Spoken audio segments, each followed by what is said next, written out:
شادی کے لیے کوئی اچھا عمل بتائیے, اچھے شوہر ملنے کے لیے کوئی دعا یا وظیفہ. یہ کسی خاتون نے سوال پوچھا ہے. دیکھو میری عادت ہے میں صحیح جواب دیتا ہوں ٹھیک ہے نا, میری عادت ہے کہ میں کوشش کرتا ہوں کہ سیاسی جواب نہ دوں, جو بات صحیح ہے وہ کر دوں. تو یہ جو آج کل خواتین کی شادی نہیں ہو رہی, اس کا حل یہ نہیں ہے کہ خواتین وظیفے پڑھنا شروع کر دیں. میں ایک دفعہ مسجد میں تھا, وہاں تو ایک خاتون نے وقت لیا کہ ملنا چاہتی ہوں, بہت بڑا مسئلہ ہے, اپنی بیٹی کو بھی لانا چاہتی ہوں, اس کے رشتے نہیں ہو رہا ہو, یہ بہت پریشان تھی. میں ٹائم نہیں دیتا کسی کو, لیکن اتنا زیادہ بیچاری پریشان تھی تو وہ آ گئی. وہ جب گھر میں آئی ہیں تو میں نے بٹھایا ان کو, میں نے کہا جی فرمائیے.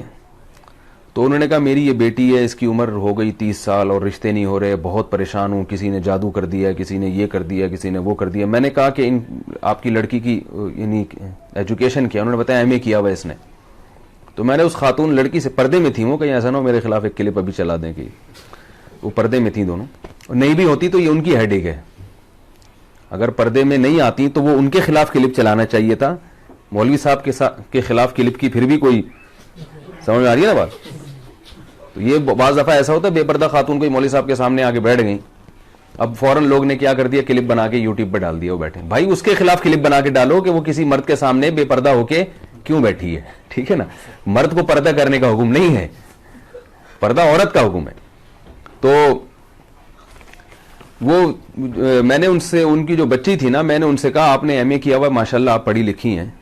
تو میں نے ان کو ایک مثال دی, میں نے کہا مجھے ایک بات بتائیں کہ ایک آدمی میرے پاس آتا ہے اور مجھ سے کہتا ہے یہ دروازہ بند کر دینا, یہیں سے میری اسپیکر میں آواز ریپیٹ ہو کے آ رہی ہے, تو وہ تھوڑی سی کنفیوز ہو رہا ہوں. تو میں نے ان سے کہا کہ بھائی دیکھیں کہ میرے پاس 50 روٹیاں ہیں اور بندے ہیں 75 یا 100 آدمی ہیں. مجھے کہا جا رہا ہے, بلکہ 100 خواتین ہیں, یوں فرض کر لیں, مجھے کہا جا رہا ہے کہ یہ 50 روٹیاں 100 خواتین میں تقسیم کریں, اور اس طرح تقسیم ہو کہ ہر خاتون کے حصے میں ایک ایک روٹی آئے. بات آ رہی ہے سمجھ میں؟ ہر خاتون کے حصے میں ایک ایک روٹی آئے, کیونکہ ایک روٹی سے کم میں پیٹ نہیں بھرے گا.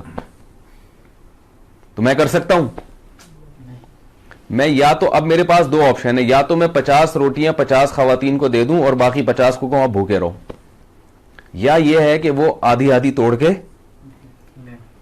کیا خیال ہے بھائی, ایک روٹی میں 2 خواتین,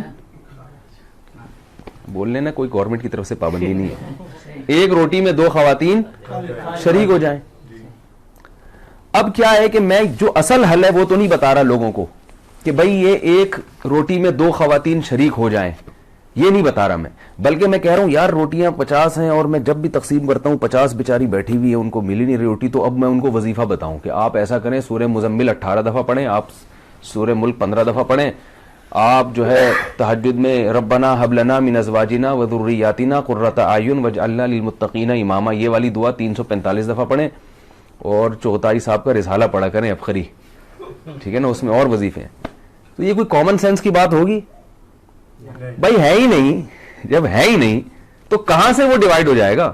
حل یہی ہے کہ اس ایک روٹی میں 2 خواتین بولیں بھائی شریک ہو جائے. تو مسئلہ یہ ہے کہ مرد جو ہے نا, مرد ان نالائقوں نے نکاح کرنا چھوڑ دیے ہیں, دیر سے نکاح کرتے ہیں, عیاشی مردوں میں بڑھ رہی ہے. جو نکاح کرنے والے مرد ہیں وہ معاشرے میں تھوڑے ہیں. سمجھ میں آ رہی بات؟ ورنہ زنا اتنا پھیل گیا ہے, دوستیوں کا ماحول اتنا زیادہ ہو گیا ہے کہ انہوں نے نکاح کرنا مردوں نے, آپ جائیں نا, میں تو جانتا ہوں 40 50 سال عمر ہو گئی نکاح نہیں کرتے. اور جو نکاح کے لائق ہیں وہ بھی سارے, یعنی جو نکاح کرنا چاہتے ہیں وہ بھی سارے نکاح کے لائق نہیں ہیں, بے روزگار ہیں, کوئی سٹا لگا رہا ہے, کوئی گٹکے کھا رہا ہے, کوئی جو ہے نا صحیح طبیعت کا آدمی نہیں ہے. جبکہ خواتین میں برائیوں کا ریشو کم ہے. چرسی ہیروئن چی عورتوں میں ہوتے ہیں مردوں میں ہوتے ہیں؟ کیا خیال ہے؟ بے روزگاری یہ عورت کے حق میں عیب نہیں ہے, مرد کے حق میں عیب ہے بے روزگار ہونا. عورت کا تو کوئی عیب نہیں ہے, تو جو بے روزگار آدمی ہے وہ بھی نکاح کے قابل نہیں ہوتا. تو تھوڑے لوگ ہیں جو نکاح کے قابل ہیں, اس لیے خواتین کے لیے رشتوں میں مشکلات پیش آ رہی ہیں. تو اس کا اصل حل وہی ہے جو بڑا کڑوا لگتا ہے لوگوں کو, کہ بھئی ایک اچھے مرد پہ ایک عورت قبضہ نہ کرے, بلکہ وہ کوئی دوسری عورت, ایک مرد جو ہے ایک سے زیادہ عورتوں کو اپنے نکاح میں لے لے جو ذمہ دار اور سمجھدار مرد ہیں, پھر وہ برابری بھی کرے, حقوق بھی کرے. بہت سے لوگ کہتے ہیں مرد ذمہ دار نہیں ہے, تو بھائی کیا سارے غیر ذمہ دار ہیں؟ کچھ تو ہوں گے نا جو ذمہ دار ہوں گے. تو یہ جیسے لڑکی والے پہلی شادی کے لیے لڑکے کو پرکھتے ہیں کہ یہ ذمہ دار ہے یا نہیں ہے, تو ایسے ہی دوسری شادی کے لیے بھی وہ پرکھ سکتے ہیں کہ یہ ذمہ داری نبھائے گا یا نہیں نبھائے گا. اور جیسے پہلی شادی میں سلیکشن میں غلطی ہو سکتی ہے, ایسے ہی دوسری میں بھی غلطی ہو سکتی ہے, لیکن اس غلطی کے ڈر سے یہ نہیں کیا جاتا کہ نکاح ہی ختم کر دیا جائے. بعض دفعہ ایسے ہوتا ہے کہ نکاح کا پیغام آیا, آپ نے خوب اچھی طرح چھان پھٹک کے دیکھا بھائی یہ بڑا ذمہ دار ہے, لیکن بعد میں کیا نکلتا ہے وہ نالائق. تو اب یہ تھوڑی کہا جاتا ہے کہ یہ نکاح کرنا ہی نہیں چاہیے, بھائی اتفاق سے غلطی ہو گئی تو اب دوبارہ تلاش کرنے کی کوشش کرتے ہیں. ایسے ہی یہ بھی ہوتا ہے کہ بعض دفعہ ایسے ہوتا ہے کہ دوسری کے لیے کسی مرد نے نکاح کا پیغام بھیجا, آپ سمجھے کہ ذمہ دار ہے, لیکن بعد میں کیا نکلا غیر ذمہ دار. تو اب اس کا یہ مطلب نہیں ہے کہ سبھی پہ فتویٰ لگا دیا جائے. تو اصل حل شریعت نے اور اسلام نے یہ بتایا جو میں عرض کر رہا ہوں. تو جب تک اس کو معاشرے میں فروغ نہیں دیں گے, خواتین کی مشکلات حل نہیں ہوں گی. آپ عربوں میں جا کے دیکھ لو, پہلے تو عربوں میں یہ تصور نہیں تھا سعودی عرب میں کہ کوئی خاتون کی عمر زیادہ ہو جائے یا وہ بیوہ ہو دوبارہ شادی نہ ہو. اب سعودی عرب میں اتنے مسائل کھڑے ہو گئے ہیں, لڑکیوں کی عمریں نکلتی چلی جا رہی ہیں. عربوں میں ایسا ہو گیا ہے, حالانکہ یہاں تو جہیز کا رواج بھی نہیں ہے. تو یہ پوری دنیا میں ایک المیہ بن چکا ہے, اس لیے کہ مردوں میں عیاشی بڑھ رہی ہے, زنا پھیل رہا ہے, لڑکیوں سے دوستیوں کا رواج بڑھ رہا ہے, طلاقوں کا ریشو بڑھتا چلا جا رہا ہے. تو ذمہ دار آدمی مارکیٹ میں کم نہیں ہے, شارٹ ہیں. مارکیٹ میں کیا ہو رہے ہیں, شارٹ بھی ہیں اور مہنگے ہوتے جا رہے ہیں. جو چیز مارکیٹ میں شارٹ ہوتی ہے وہ کیا ہوتی ہے, مہنگی ہوتی ہے. تو مہنگے ہوتے جا رہے ہیں. تو جب مہنگے ہوتے جا رہے ہیں تو ان کے نخرے بڑھے.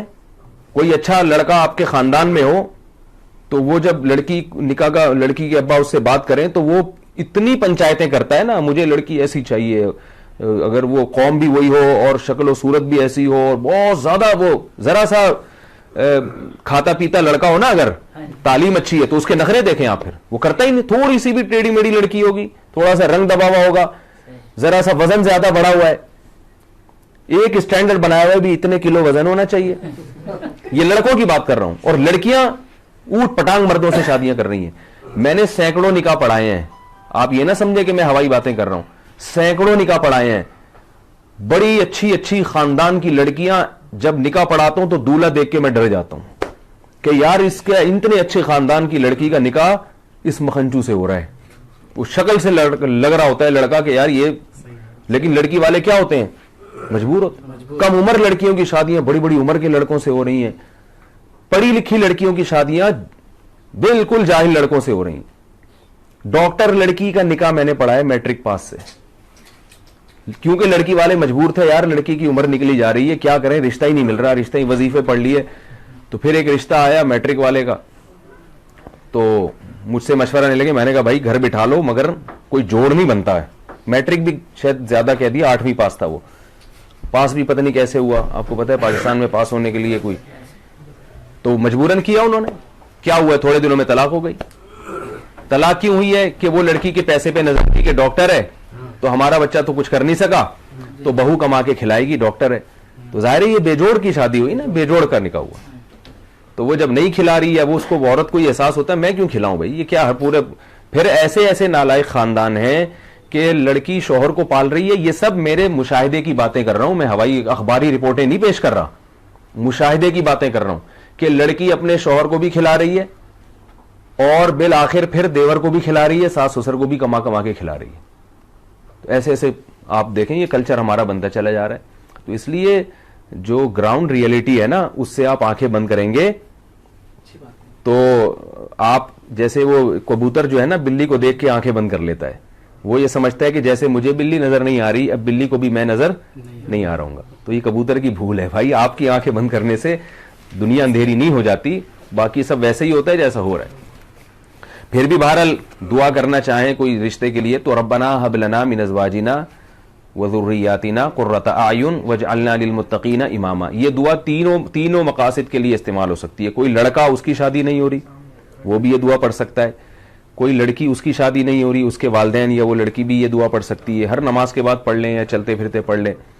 اور جس کی ہو گئی, جس بندے کی ہو گئی مگر اس کو احساس ہوا کہ نہیں ہونی چاہیے تھی, ٹھیک ہے نا, یعنی ایسی بیوی ملی بد اخلاق تو وہ بھی یہ پڑھ سکتا ہے کہ اللہ میری آنکھوں کی ٹھنڈک بنا دے اس کو. اور جس خاتون کی شادی ہو گئی وہ شوہر نالائق نکلا تو وہ بھی یہ دعا پڑھ سکتی ہے شوہر کو لائق بنانے کے لیے.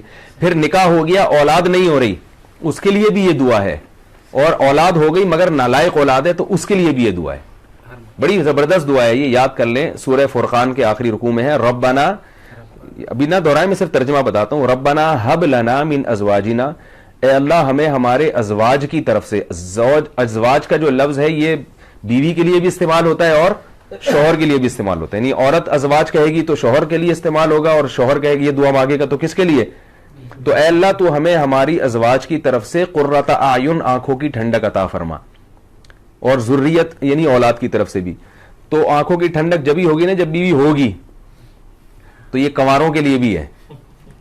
اور شوہر آنکھوں کی ٹھنڈک جب بنے گا جب عورت کا شوہر ہوگا, تو یہ یعنی شوہر کی ملنے کے لیے بھی اچھی دعا ہے.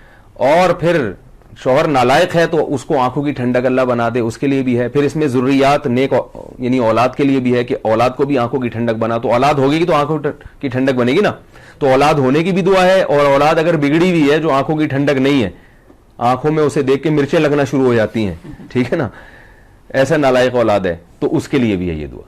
تو اس لیے یہ سورہ فرقان کی دعا ہے, آخری رکوع میں ہے ربنا حب لنا من ازواجنا وذریاتنا قرۃ اعین واجعلنا للمتقین اماما. اور اس میں کیا ہے, اے اللہ ہمیں متقین کا امام بنا دے. اس کا کیا مطلب, ہمارے ماتحت جتنے ہوں سب نیک پرہیزگار ہوں, کیونکہ ہر ایک کے ماتحت کوئی نہ کوئی ہوتا ہے. تو ماں باپ کے ماتحت کیا ہوتی ہے, اولاد ہوتی ہے. تو اللہ ہمیں پرہیزگاروں کا امام بنا, یعنی ہماری اولاد کو کیا بنا دے, نیک بنا دے. شوہر کہہ رہے میری زوجہ کو کیا بنا دے, نیک بنا دے. تو یہ ساری اس بڑی جامع دعا ہے, اس لیے اس دعا کو مانگنا چاہیے.